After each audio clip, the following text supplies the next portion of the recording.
Hello दोस्तों, स्वागत है आपके इस नए वीडियो पे।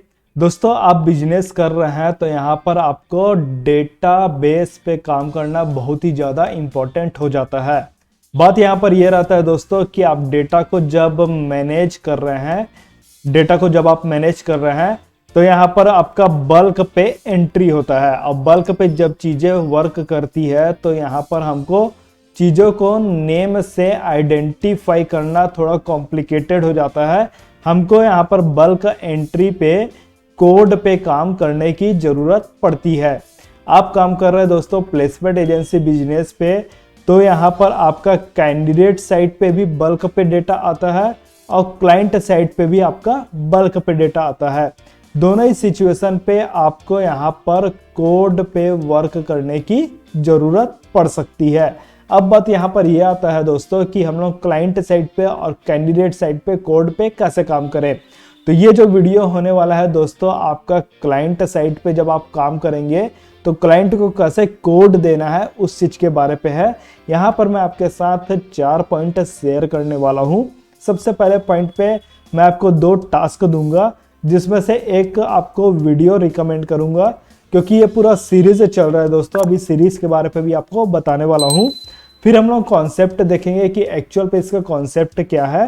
फिर सिनारियो लेके चलेंगे दोस्तों। सिनारियो मतलब हो गया आपका एग्जाम्पल के थ्रू बताऊंगा, तब आपको चीज़ें अच्छे तरीके से समझ आएगी। फिर लास्ट पे हम लोग एक्शन स्टेप देखेंगे, जैसा कि हर वीडियो के लास्ट पे होता है। तो लास्ट पे हमारा एक्शन स्टेप रहेगा। हम लोग बात कर रहे हैं दोस्तों प्लेसमेंट एजेंसी स्ट्रेटेजी के बारे पे। और जब आप क्लाइंट के साथ वर्क कर रहे हैं तो क्लाइंट को कोड कैसे देना है उसका स्ट्रेटेजी मैं यहाँ पर आपको देने वाला हूँ। क्लाइंट का मतलब ऐसे क्लाइंट होगा दोस्तों जो कंपनी के साथ आप यहाँ पर डील कर रहे हैं, उस टाइप के क्लाइंट को हमको कोड कैसे देना है, इस चीज के बारे पे स्ट्रेटेजी वाला ये वीडियो होने वाला है। बहुत ही अच्छा स्ट्रेटेजी शेयर कर रहा है दोस्तों हम लोग आपके साथ। इस वीडियो को ध्यान से देखिएगा, कॉन्सेप्ट समझने की कोशिश करिएगा, लास्ट तक बने रहिए दोस्तों इस वीडियो पे। फिर बढ़ते हैं हम लोग आगे।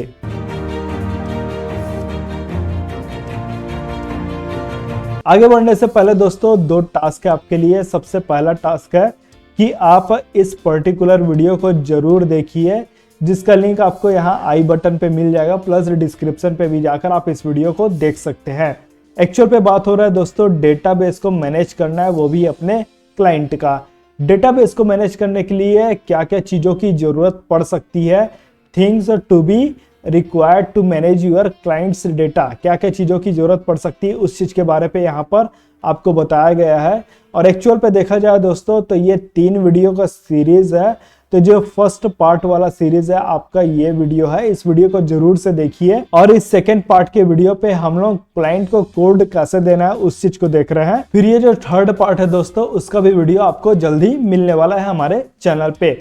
तो फर्स्ट पार्ट का वीडियो पहले आप देखिए, और ये सेकेंड पार्ट का वीडियो है दोस्तों, जहां पर हम लोग क्लाइंट को कोड कैसे देना है उस चीज के बारे पे देखने वाले हैं। दूसरा टास्क है दोस्तों, आप हमारे व्हाट्सएप चैनल को जरूर फॉलो करिए। यहाँ पर आपको बिजनेस लर्निंग और न्यू वीडियोस के जो अपडेट्स रहते हैं वो आपको यहाँ पर मिलते रहते हैं, और बहुत सारी चीज़ें हम लोग वहाँ पर करते हैं। व्हाट्सएप चैनल का लिंक भी आपको इस डिस्क्रिप्शन पे मिल जाएगा, वहाँ से जाकर आप हमको फॉलो कर सकते हैं। अब यहाँ पर कॉन्सेप्ट के बारे में बात आता है दोस्तों कि हम लोग तो क्लाइंट के साथ वर्क कर रहे हैं। क्लाइंट मतलब कंपनी के साथ हम लोग डील कर रहे हैं।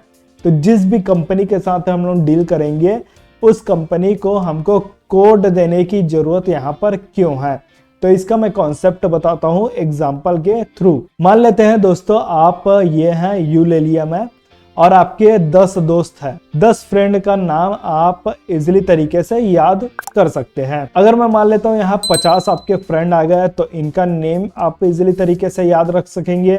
अगर यहाँ पर मान लेते हैं 100 फ्रेंड आपके बन रहे हैं तो भी इनका आप एक लेवल तक नेम अच्छे तरीके से याद रख सकते हैं। लेकिन बात यहाँ पर आ गया दोस्तों, जब आपके 500 फ्रेंड बन रहे हैं या फिर 1000 फ्रेंड बन रहे हैं, ऑनलाइन फ्रेंड की बात नहीं कर रहा हूँ दोस्तों, फिजिकली फ्रेंड की बात कर रहा हूँ, जिससे आप जाकर मिलते हैं, बात करते हैं, फिजिकली फ्रेंड की बात कर रहा हूँ। तो जब आपके 500 या 1000 फ्रेंड मिलते हैं और जहाँ पर आपको नेम रखने में प्रॉब्लम हो सकती है, तब यहाँ पर आप अपने फ्रेंड के साथ उतना प्रॉपर वे पे कम्युनिकेट नहीं कर पाएंगे, आपको बार बार उनसे नाम पूछना पड़ सकता है। सिमिलरली होता है दोस्तों आपका प्लेसमेंट एजेंसी बिजनेस पे, जब आपके पास 10 क्लाइंट है तब आप उनको इजीली तरीके से नेम के बेस पे सर्च कर सकते हैं। अपने डेटाबेस पे 100 क्लाइंट आपके बन रहे हैं तो भी उनको नेम के बेस पे आप इजीली तरीके से सर्च कर सकते हैं अपने डेटाबेस पे। लेकिन बात हो रही दोस्तों 500 क्लाइंट जब बन जा रहा है या फिर 1000 क्लाइंट आपका बन जा रहा है, उस सिचुएशन पे आप नेम से आइडेंटिफाई नहीं कर पाएंगे पर्टिकुलर क्लाइंट को। क्यों नहीं कर पाएंगे? क्योंकि आपके एक ही नाम के मल्टीपल क्लाइंट हो सकते हैं। जैसे कि आपके 10 फ्रेंड है तो वहां पर एक नाम का सिंगल पर्सन हो सकता है, 2 पर्सन हो सकते हैं। लेकिन जब बात हो रही है 1000 फ्रेंड की तो वहां पर एक ही सिंगल नाम के मल्टीपल कैंडिडेट हो सकते हैं, जिससे आपको थोड़ा कंफ्यूजन हो सकता है। सिमिलरली प्लेसमेंट एजेंसी बिजनेस पे आपके एक ही नाम के 2-3 क्लाइंट हो सकते हैं और जब उनकी डेटा की जरूरत आपको होगी तब यहाँ पर आपको प्रॉब्लम फेस हो सकता है। इसके लिए हमको क्या करना पड़ेगा दोस्तों कि हमारे पास फर्स्ट क्लाइंट भी आ रहा है तो भी हमको इसको कोड देना पड़ेगा, मतलब स्टार्टिंग से ही कोड पे हमको वर्क करना पड़ेगा। और 1000वें नंबर का अगर क्लाइंट आ रहा है तो भी से हमको यहाँ पर कोड पे वर्क करना पड़ेगा, मतलब स्टार्टिंग पॉइंट से हमको यहाँ पर कोड देने की जरूरत पड़ेगी ताकि फ्यूचर पे हम लोग डेटाबेस से उस पर्टिकुलर क्लाइंट का डेटा को एक्सट्रैक्ट कर सके, बाहर निकाल सके। नेम पे बेस पे जाएंगे दोस्तों, सिंगल नेम के मल्टीपल क्लाइंट हो सकते हैं और जब डेटा को एक्सट्रैक्ट करने की बारी आएगी, डेटा को बाहर निकालने का बारी आएगा, वहां पर आपके लिए थोड़ा प्रॉब्लम हो सकता है। इसलिए कोड पे काम करना आपके लिए बहुत ही ज्यादा मैंडेटरी हो जाता है। तो ये छोटा सा कॉन्सेप्ट है दोस्तों। अब इसको करना कैसे है इसका मैं सिनारियो लेके चलता हूँ और सिनारियो पे आपको मैं एग्जांपल के थ्रू बताता हूँ। मान लेते हैं दोस्तों आपके पास 100 क्लाइंट के डील हो चुके हैं आपके प्लेसमेंट एजेंसी बिजनेस पे और ये 100 क्लाइंट का डेटाबेस आपके पास अवेलेबल है, लेकिन आपने इनको कोड यहाँ पर दिया नहीं है। अब सिचुएशन ये होगा कि मान लीजिए कैंडिडेट नंबर 1 आया, आपने 55वें नंबर का क्लाइंट के पास इनको इंटरव्यू के लिए भेजे और जो क्लाइंट के पास अपने इंटरव्यू के लिए भेजा उसका नाम ले लिया मैं ABC कंपनी प्राइवेट लिमिटेड, एक कंपनी ले लिया।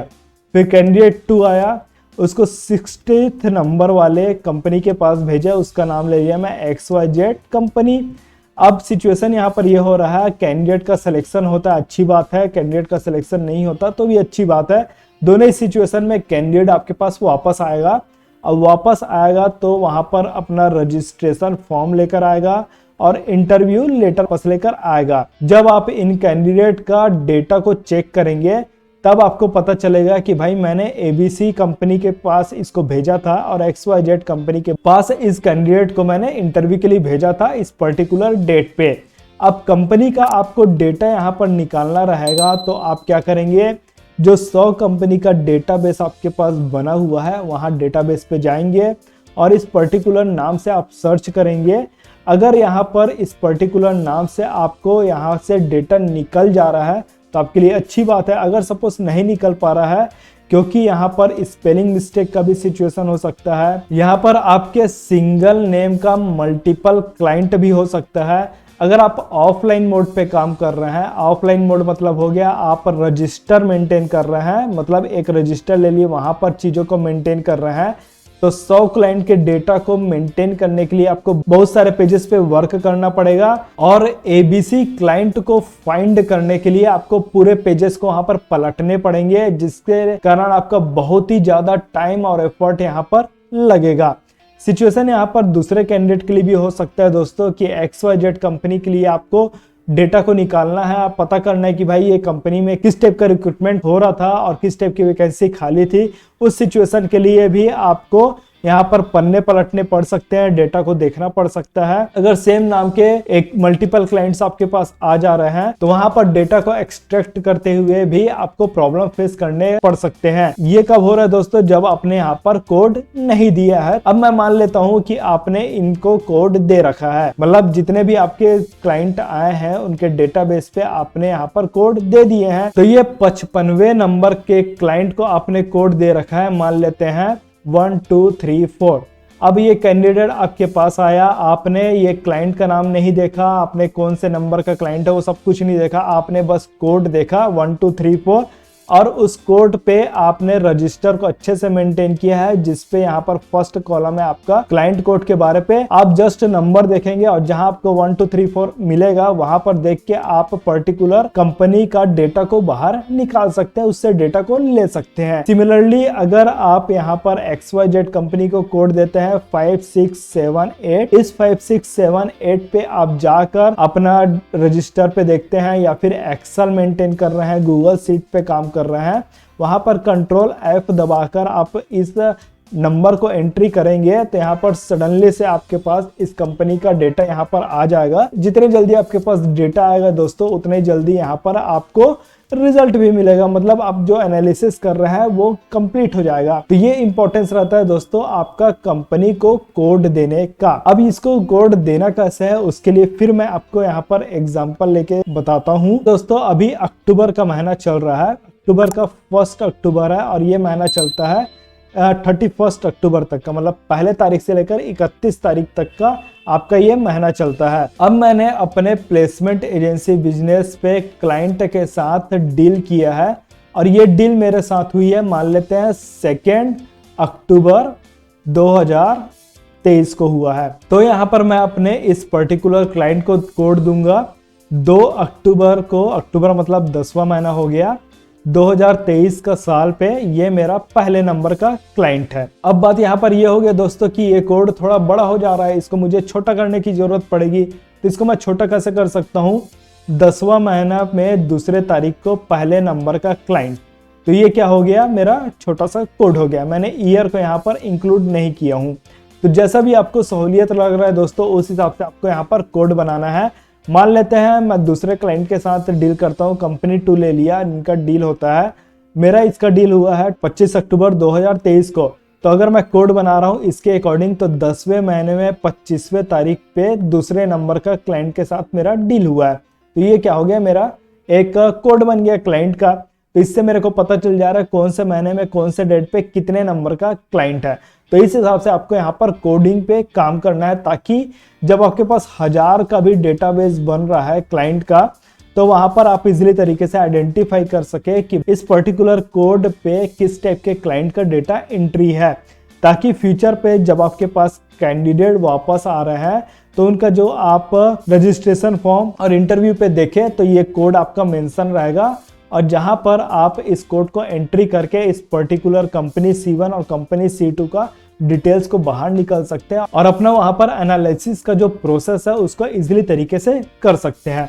तो ये छोटा सा कॉन्सेप्ट है दोस्तों कोडिंग करने का। अब बात यहाँ पर आता है जॉब लिस्ट कैसे बनाना है।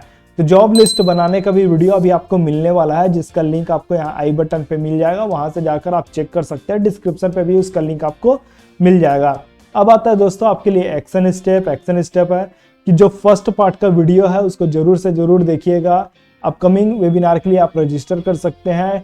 पेड कोर्स का एक्सेस चाहिए दोस्तों तो हमको DM करिए, हम वहाँ पर आपके साथ 1-to-1 करेंगे और वहाँ पर आपको पेड कोर्स का एक्सेस देंगे। स्टार्ट करिए दोस्तों और ग्रो करिए अपना प्लेसमेंट एजेंसी बिजनेस को। कुछ डाउट है दोस्तों तो आप कमेंट करके बताइए। वीडियो पसंद आया तो लाइक करिए, वीडियो को शेयर भी करिए, जिससे दूसरे भी लोगों को इससे हेल्प हो सके। इस वीडियो में बस इतना ही दोस्तों, फिर हम लोग मिलते हैं आपको नेक्स्ट वीडियो में। तब तक के लिए take care and thanks for watching.